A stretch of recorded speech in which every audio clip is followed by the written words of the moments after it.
Hi, I'm Al Beatty. In tip number 4, we shared with you our way of making a small, neat head on our flies. It's particularly effective on dry flies, as you had the opportunity to review in number 4. In this one, tip number 5, as originally published in Fly Tire magazine, we're going to take that dynamic just a little bit further and look at it when we're dealing with two hackles. And at the same time, we're going to share a couple of tips with you about mixing two different colors of hackle. Let's take a look. In this tip, we're going to mix two hackles. We've got a grizzly and a brown, and I want you to notice that I placed the brown on top of the grizzly. And you'll see why in a minute. One of the problems that we've found, while I'm tying this on, let me explain. One of the problems we've found in mixing hackle is often one of the colors that you're mixing. By the way, I'm going to stop right here. My tendency is to wrap all the way up to the hook eye. Don't do that. We're going to back off just a couple of turns. Okay, one of the tendencies when you mix hackle is as one is darker than the other. And in this case, the brown is definitely darker than the grizzly. Though they're both a pretty dark hackle, the brown is definitely darker.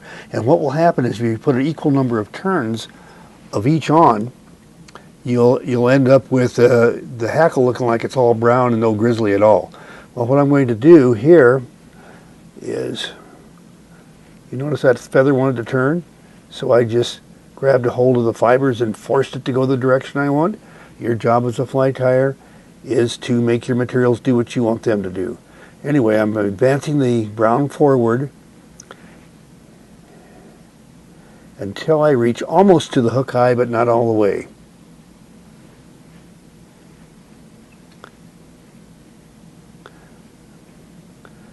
Four turns anchoring that one. Pull that back just a little bit. And I'm going to cut it a little bit extra long.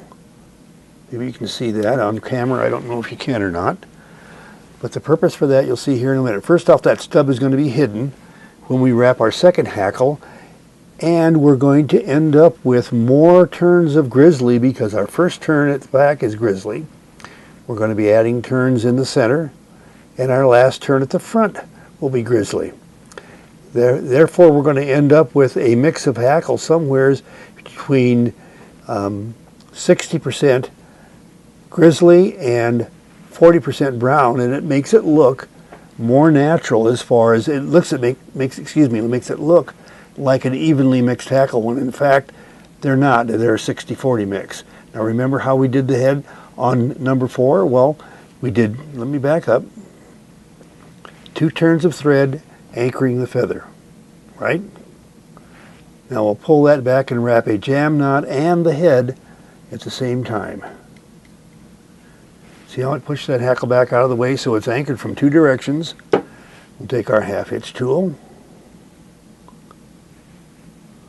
a couple of half hitches, and a whip finish using the same tool.